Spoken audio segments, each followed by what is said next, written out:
All right, let's get into the most exciting one of the day, Yes, indeed. This if is we the can say one. that. I don't know. Is No, it? no. Listen. So let me tell you. Let me make my case for why I think this is a Giants cover and possibly even a Giants win. Okay. So Dallas dominates, right? They just dominate Minnesota, and this is after Dallas just got their ass handed to them a week ago against Green Bay in a game I called. Right. I called that upset. I said Green Bay is going to be Dallas in this game. Yep. They've got to. Easy. and they made it look pretty easy, and And that's with spoiler alert for Sunday, real quick. yeah. I think the Packers might do it to the I NFC think East again. I think so too. I think so too. I think it matches up well. It's there's a shot there, but anyway, what I see with this Dallas New York matchup is you've got, and I know it's not Josh Allen, and I know it's not some of these other mobile quarterbacks. But you look at what Green Bay did to Dallas, and Aaron Rodgers isn't exactly like the most fleet of foot guy, but he can move around in the pocket. Daniel Jones can do that as well, and he actually Hmm. can break off a few runs, and they run some And design runs for him. he's He's really been good when the pocket destroying breaks in down. that department this season. Like he's been a Exactly. better runner than passer almost, and he's So been a solid passer. So it's So, yeah, yeah, he's so I see some serious regression in terms of like Dallas really being able to consistently bring him to the ground and put serious pressure on him where if he breaks contain, now you've got some opportunities to make plays downfield. And the other thing is too, like Minnesota struggled to really consistently keep the ball moving on offense. Not so much because Dalvin Cook wasn't doing his thing, but because every time they tried to throw the ball on first or second down, they ended up getting sacked and they ended up behind the chains. And it didn't matter what Dalvin Cook was doing because he wasn't helping to control the game. hmm I think the Giants have a chance with Saquon Barkley and Daniel Jones kind of, being effective and efficient, keeping this game a lot closer and actually, I think there's going to be a lot of recency bias, and I think it plays into this number where a lot yeah. of fans are going to the window. There's the Cowboys Nation is, it's one of those teams that like there's fans everywhere who are Dallas Cowboys fans for whatever reason. They've Yeah. seen them on TV or whatever, Yep. and so this number I think is affected by that. There's so much money heavy on Dallas. Yes, the Giants faithful is very supportive, but they're typically kind of limited to that area, whereas Dallas is everywhere. And I'd be really interested to see what the percentage of bets and what the percentage of money is on this. And so I think that this is you've got some recency bias where people saw what happened on Sunday, and they're just like they're thinking this is the team, this is the squad. And I'm just telling you, like this is a Thanksgiving Day matchup, and there's no guarantees. Even though Dallas plays this game at home every year on Thanksgiving Day, that does not mean that they play well when they're there. So Um, right now there's a covers.com has it split actually 50-50 on that spread number. But that's That's covers.com. crazy. Obviously others books will have different numbers. I agree with you though. I mean, I did not expect that. this I is got one to of be those honest. I did where not expect that. they had to make the line a little bit bigger to get even money though. Hmm. Like Yeah. there's Yeah. not a lot True. of True. people that are Yeah. trusting the Cowboys on 10 points really. As much as you're right in what you're saying with the recency bias, people still remember what happened two Yeah. weeks ago. No. They So didn't forget so that yet. So yeah. So every Monday before I look at the lines, I actually just look at the schedule on NFL.com and I try to guess at what the line should be based on just what I think about the teams and what I think that the public thinks and what the Vegas thinks about it. My guess was -5.5. And when I saw -9, I was just like, whoa, they really, and now it's moved to 9.5. They keep moving it to try to get some more money betting on the Giants, um, which to me suggests that this thing is inflated because there's so much money on the Cowboys. Um, I think that the to me where I see this thing going is if if the Giants can maintain possessions, keep moving the ball, keep balanced on offense, throw enough on first down to keep uh, Dallas honest, but do it in a situation where they're in control and it's not letting that pass rush pin its ears back, Micah Parsons and company just like teeing off like they did on Kirk Yeah, Cousins, they got to run the ball, then and that's yeah, why they they gave got to run the Saquon ball. an early easy load. And That's why we had him so on the under there last you week. go. So I'm leading you into, because you made that call that he was going to be under his carry total.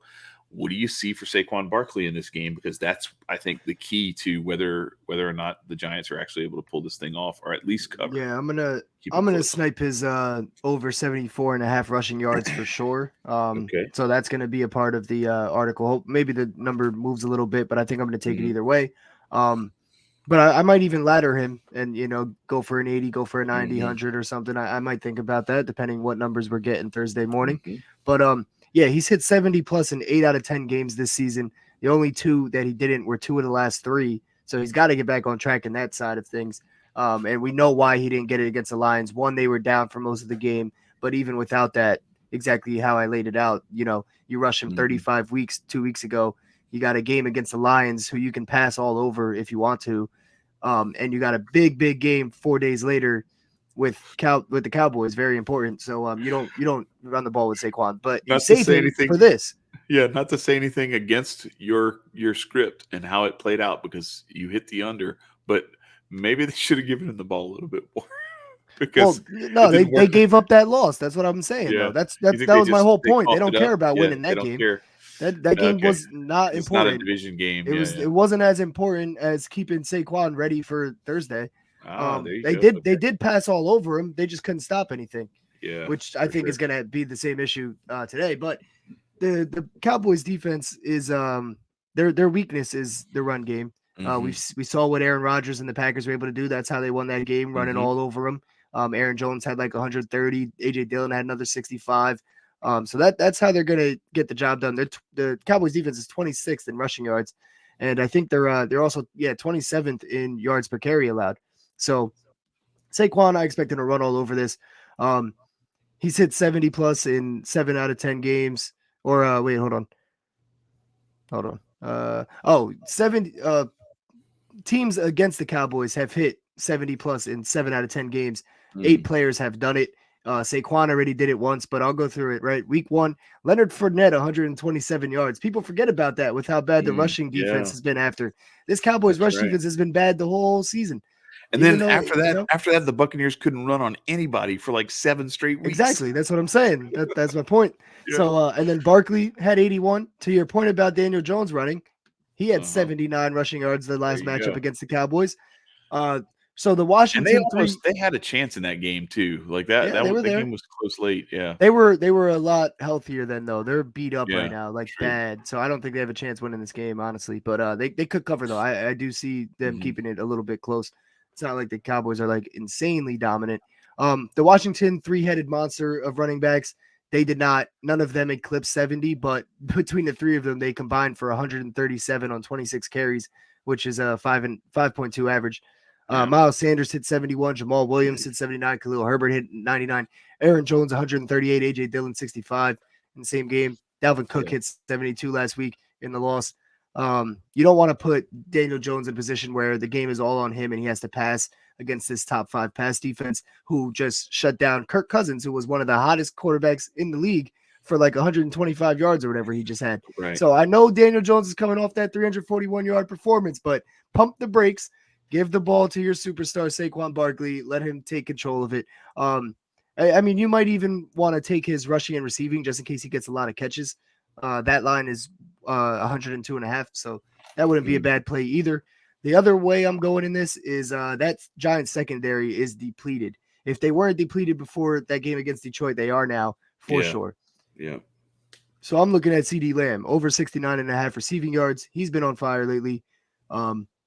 They've been getting torched the past few weeks in general. And now they have all these injuries to deal with, which makes it even worse. So where are you seeing 69.5?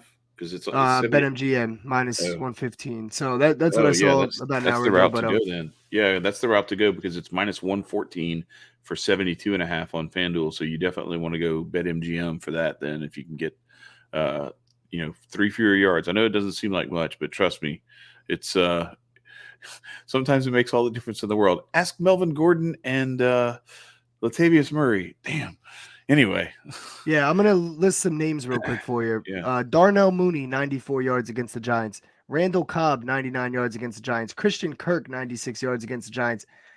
Jordan Aiken, 72 yards against the Giants. Chris Moore, 70 yards against the Giants.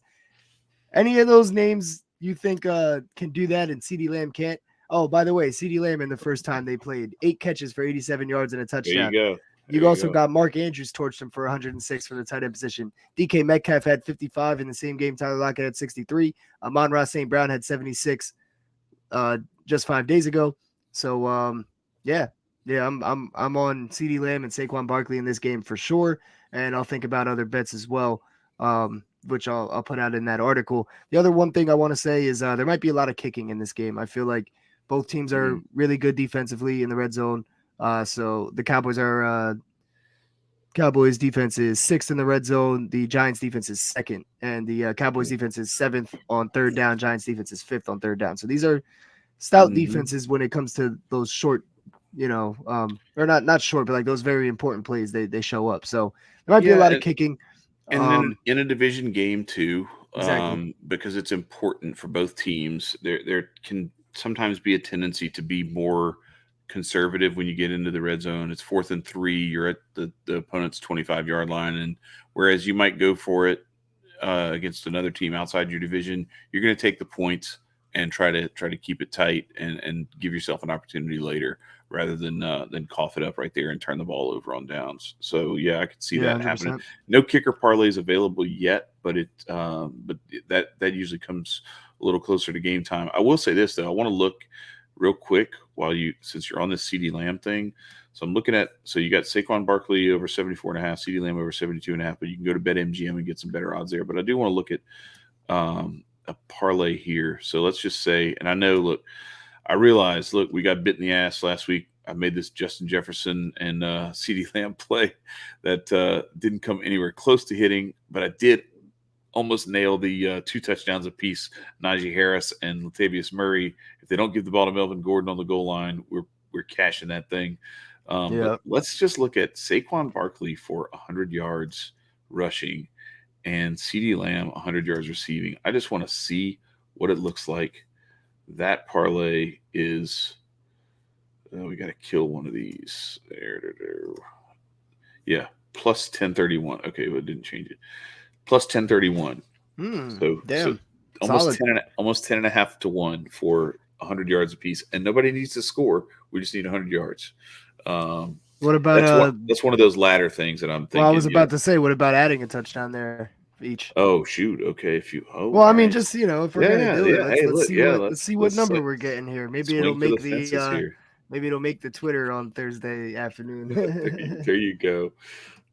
Drop a TD in there for both of them. It's 22.61, so almost 23 to 1 odds. And I could see that happening for sure. So those are definitely the 2 areas that both offenses should attack. So it would make sense if I were the coaches. So yeah, for sure. We shall see. You never assume rational coaching, but just in case there's rational coaching, you want to be on the right side of that. Yeah, exactly.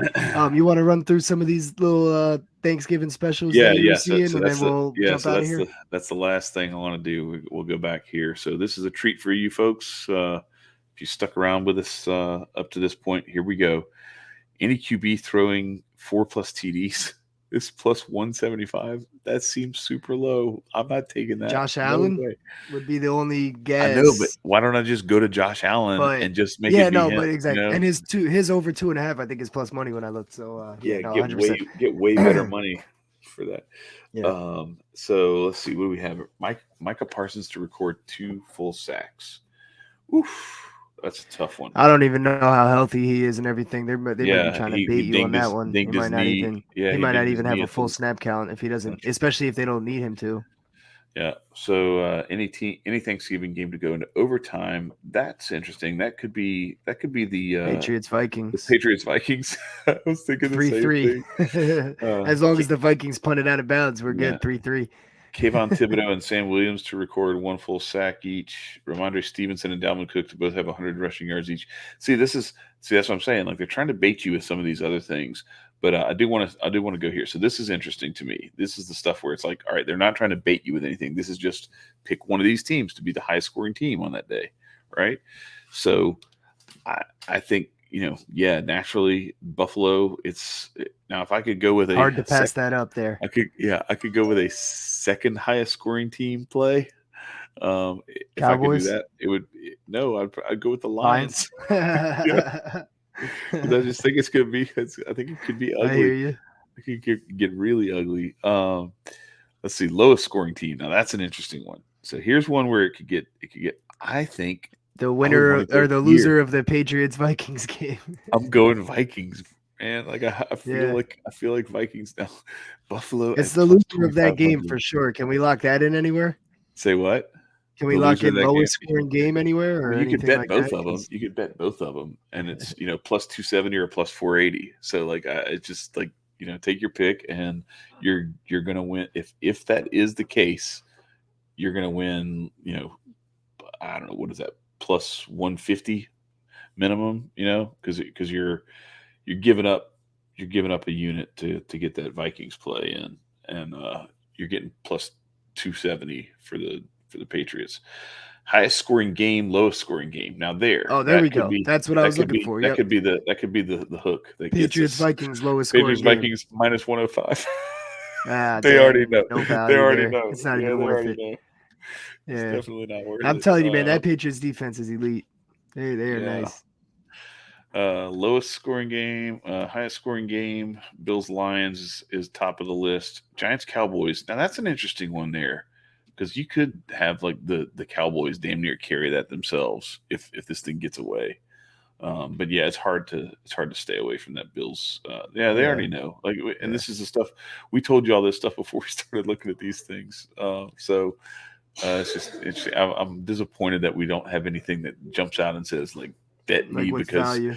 they're off. They're way off on this. No, they know that where they're baiting you is here with these, because everybody likes these little gimmicky things, and Yep. I'd much rather go look for. Okay, so wait, Saquon Barkley have a rushing and a receiving touchdown. Jamal Williams to score 3 touchdowns. They think Jamal Williams can score 3 again. Come on now. Yeah, see, watch. Pollard and they said Elliott to Jamal both score Williams for 2, 3. just like last week. Yeah, Evan Jamal Williams Singletary for 3. That's actually a good idea. They're gonna opposite That's that a good shit. idea. That's a good idea. No Because joke, somebody's gonna get 3. It's Thanksgiving. They're gonna fucking do that. And Remember when who got didn't Alvin Kamara get like 5 on Christmas a couple of years ago? Yo, listen. So they're doing it with Tony Pollard and Ezekiel Elliott too, because that happened last week. It was Jamal Williams to score 3, and Pollard and Elliott both scored 2. If you had all that, like this plus 3,500 plus 7,000, if you had all that last week, I don't know what you would have done, but it would have been a ton of money if you had bet all 3 of those, especially if you parlayed them. But I just want to look at this. So you talked about Devin Singletary. So they're saying 2 apiece for the 2 Cowboys running backs. I'm going 2 for this man right here, Saquon Barkley at plus 500, because I could see that, and I could still see the Giants lose, but Saquon is like the whole offense, or not the whole offense, but he's the entire red zone offense. So anyway, that's it. Yeah, no, definitely. I'm not gonna lie, I'm a little disappointed. I thought there was going to be some more sexy stuff in that Thanksgiving plays down at the bottom there, but it is what it is. Maybe they'll add some stuff to this as we get closer. But those are your Turkey Day specials from the I Got Next crew. We're going to get in, like AG said, he's going to break down some of this a little bit more in detail for Thursday morning for your reading pleasure. And with that, I don't have anything else. You got anything else, AG? Hey, just hit that subscribe button, hit that like button. Let us know in the comments if you like our picks or not. And we'll be back with the rest of the games for the rest of the week. Well, not the rest of the games. We're not going to cover all of them, obviously, with specials. But we'll have a couple episodes throughout the weekend and the plus odds play, and then Sunday morning, as always. So make sure you're here with us there. And let's cash out again. Let's have another good week. Yeah, Peace. Right. Peace.